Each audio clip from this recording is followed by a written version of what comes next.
Ok, donc j'étais en train d'enregistrer en fait ma propre voix pour un algorithme de text-to-speech que j'allais faire, et à un moment donné, je devais évidemment couper en fait les fichiers audio, excusez-moi, là où on n'entendait pas ma voix.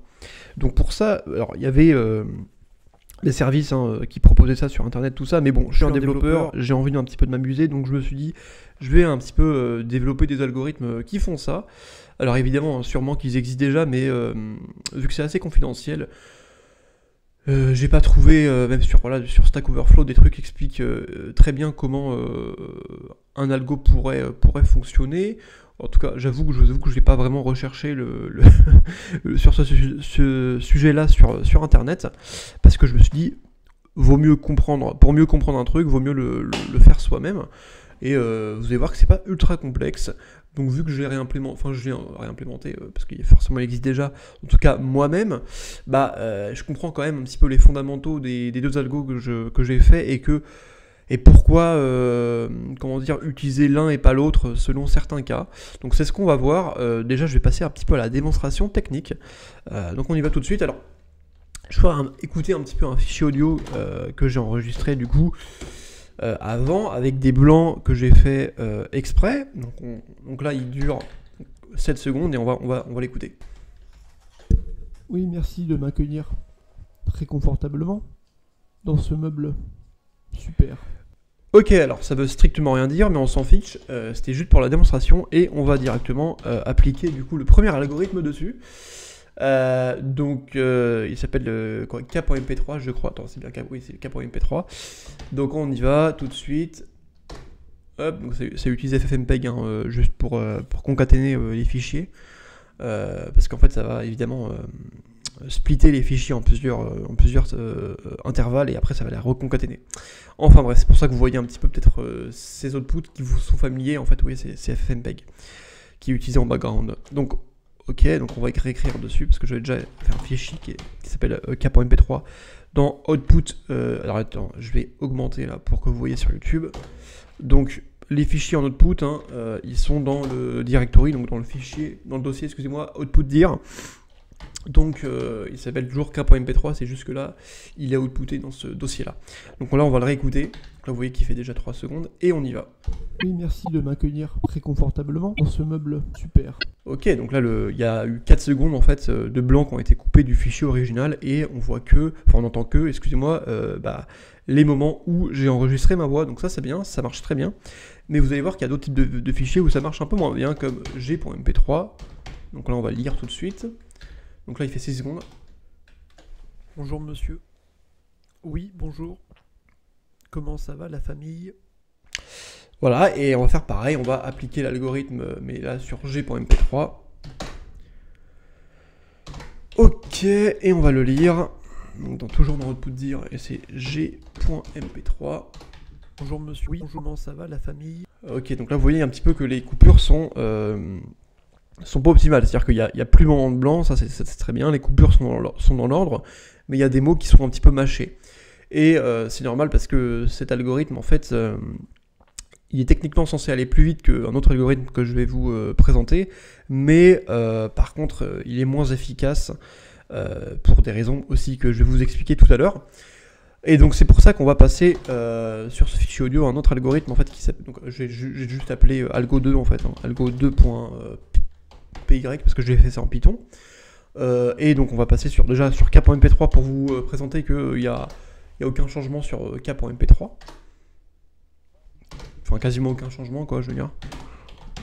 Donc on va réécouter K.MP3 avec l'autre algorithme. Oui, merci de m'accueillir très confortablement dans ce meuble. Super. Ok, il est parfaitement écoutable ce fichier, et on va passer maintenant le second algorithme sur G.MP3 qui, avec le premier algorithme, n'était pas très écoutable. Donc là, on va voir ce que ça donne avec le second algorithme. Ok, on va écouter ça. Bonjour monsieur. Oui, bonjour, comment ça va la famille? Ah ouais, c'est quand même bien mieux là, c'est quand même bien mieux. Les coupures ne sont pas du tout saccadées. Vous trouverez, je veux dire, ces deux algorithmes sur mon GitHub. Là, je vais vous mettre un lien dans la description. Et maintenant, on va passer à la démonstration un petit peu théorique de pourquoi un petit peu les deux algorithmes donnent des outputs différents. Juste après une petite pause. Alors attendez, hop. Ok, donc là on va passer à la démonstration un petit peu théorique. Donc techniquement, hein, sur le fichier audio, il peut se présenter comme ça. C'est-à-dire que on a tout simplement un volume plus ou moins élevé en fonction du temps. Donc là, le volume, en fait, ça va être l'amplitude des ondes sonores, hein, physiquement, et ça peut se traduire avec la valeur qui est le décibel, tout simplement. Donc, pour extraire des voix, par exemple, on peut tout simplement mettre en fait une limite, hein, donc là, une limite de décibels, que vous voyez en l'occurrence par le trait rouge, en fait, qui est juste là, et donc ce qu'on va prendre va être au-dessus, et ce qu'on va laisser, ce qu'on va couper va être en dessous.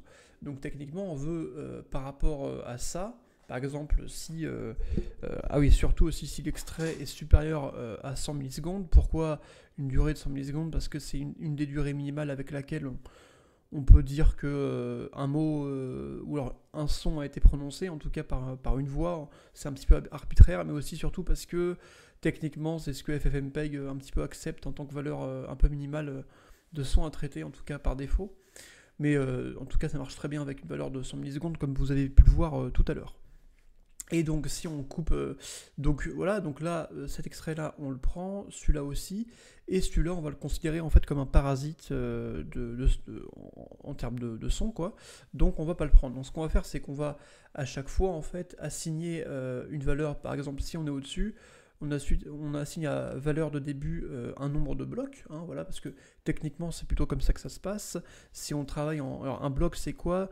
En fait, sur un fichier, je vous mettrai le lien en description, mais un fichier sonore, c'est pas continu, hein, évidemment. On travaille par bloc, et plus il y a de blocs, plus c'est précis. C'est pour ça qu'on a les fréquences, hein, 48 000 MHz, 41 000, 44 100 aussi MHz. C'est des formats, enfin en tout cas c'est des fréquences très très courantes dans le milieu du son, quoi. Et donc en fait ce qu'on appelle un sample, donc un échantillon, c'est par exemple si on a une fréquence de 44 100, ce serait 44 100 points par seconde en fait. Ouais, c'est ça, c'est Hertz, donc c'est par seconde. Donc là, imaginez que sur l'axe T, en fait, par seconde, on est 44 100 ou 48 000, hein, suivant la fréquence, en tout cas, de points. Donc en gros, 2 barres d'histogramme. Donc techniquement, hein, ça c'est plutôt comment on va travailler avec, c'est justement avec des points, donc en fait avec des valeurs dans une liste, hein, qu'on va pouvoir mettre. Si en fait la valeur de début, donc numéro du bloc, en gros numéro du bloc de début, numéro de bloc de la fin moins numéro de bloc de début, fois du coup la durée d'un bloc. Si c'est supérieur ou égal à 100 millisecondes, alors on le prend. Si c'est pas supérieur à 100 millisecondes, du coup on va pas le prendre en fait. Donc c'est pour ça que là, ce que j'ai entouré en orange, on considère comme un parasite. Parce que tout simplement en fait, la valeur de fin moins la valeur de début fois le temps d'un bloc par seconde est inférieur à 100 millisecondes.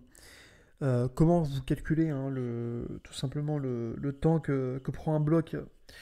Et bah c'est assez simple, vous allez tout simplement déterminer la durée du fichier sonore, et vous allez le diviser en fait par le nombre de blocs en gros du fichier. Ce que j'entends par le nombre de blocs, c'est le nombre en gros donc tout à l'heure j'ai parlé de sample, en gros de points, de barres, avec laquelle vous analysez le fichier. C'est-à-dire, encore plus précisément, plus techniquement, c'est que si là j'ai un bloc de 2, ça veut dire que j'analyse le fichier avec 2 barres à chaque fois.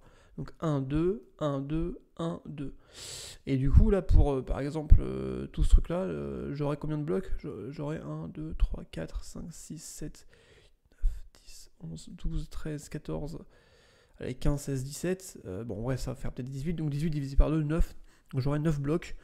Et vous divisez du coup le temps de votre fichier sonore par 9, et vous avez le temps que mettra un bloc.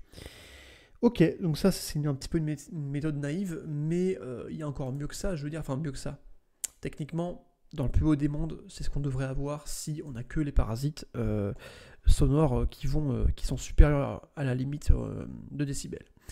Mais dans le vrai monde, on a aussi des drops de son, donc en fait des parasites qui sont des drops de son, c'est-à-dire que quand je parle même de manière continue, il peut y avoir des moments où le micro ne détecte, ou même je sais pas comment ça se fait, mais en tout cas, où, bon, là c'est hors de mes compétences, mais en tout cas on a des drops de son même dans un son continu en tout cas, et ça peut être un peu chiant. Pourquoi ça peut être un peu chiant? Parce que imaginez que là le drop, il y a deux drops par exemple qui entourent du son, et ça fait que en fait le son, donc en l'occurrence on va dire celui-là, il fait moins de 100 millisecondes.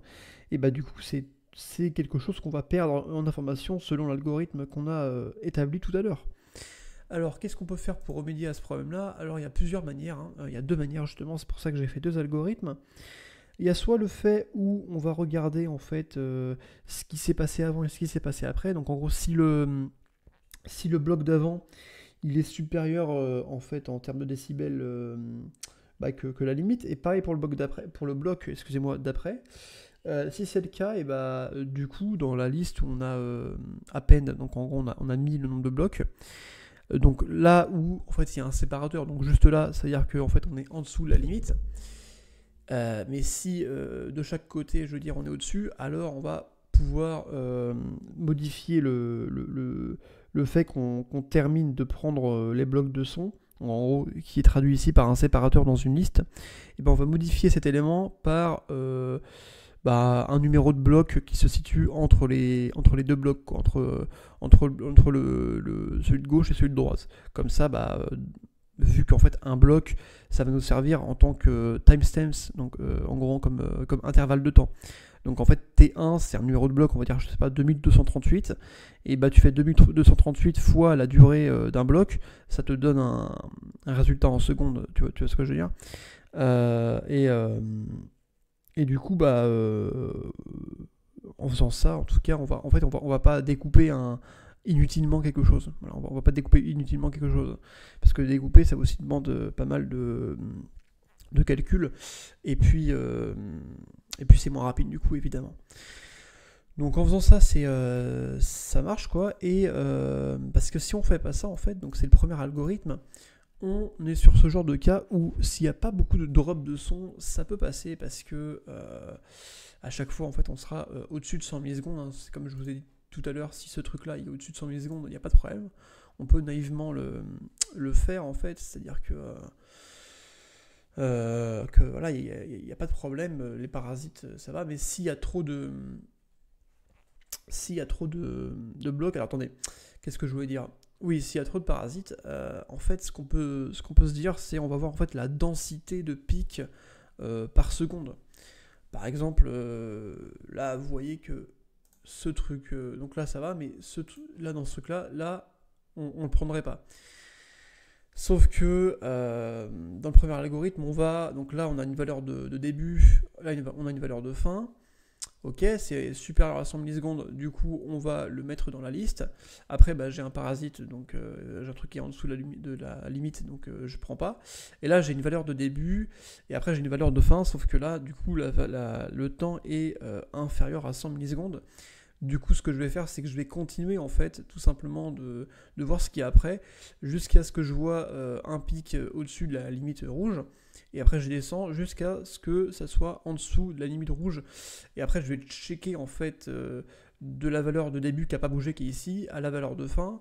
Ça va me faire un intervalle de temps, et selon en fait une valeur arbitraire de densité de pic, en gros au-dessus de la limite rouge par seconde, je vais voir si oui ou non je le prends. Dans ce cas-là, on va dire oui, donc c'est super, et donc ça fait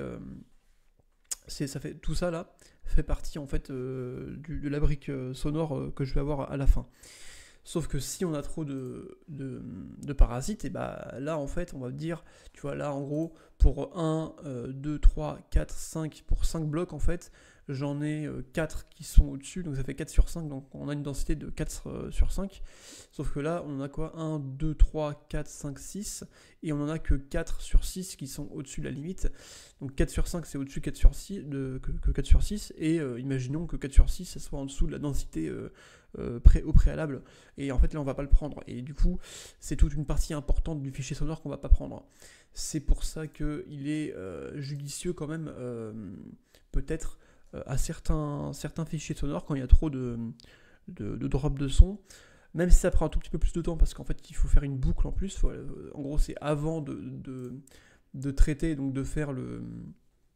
comment dire, de faire le truc le plus simple, c'est-à-dire si c'est au-dessus on prend, si en dessous on prend pas, tout en ayant la condition de si c'est supérieur à 100 millisecondes. Donc ça c'est une condition très simple à faire et très rapide, sauf qu'au préalable il faudra faire un travail de modifier en fait la liste qui contient les numéros de bloc, donc ça fait 2 boucles au lieu de qu'une, parce qu'une en fait ce serait vérifier en plus de si c'est supérieur à 100 millisecondes, la densité. C'est pour ça que j'ai fait 2 algorithmes, hein, vous irez voir si vous voulez.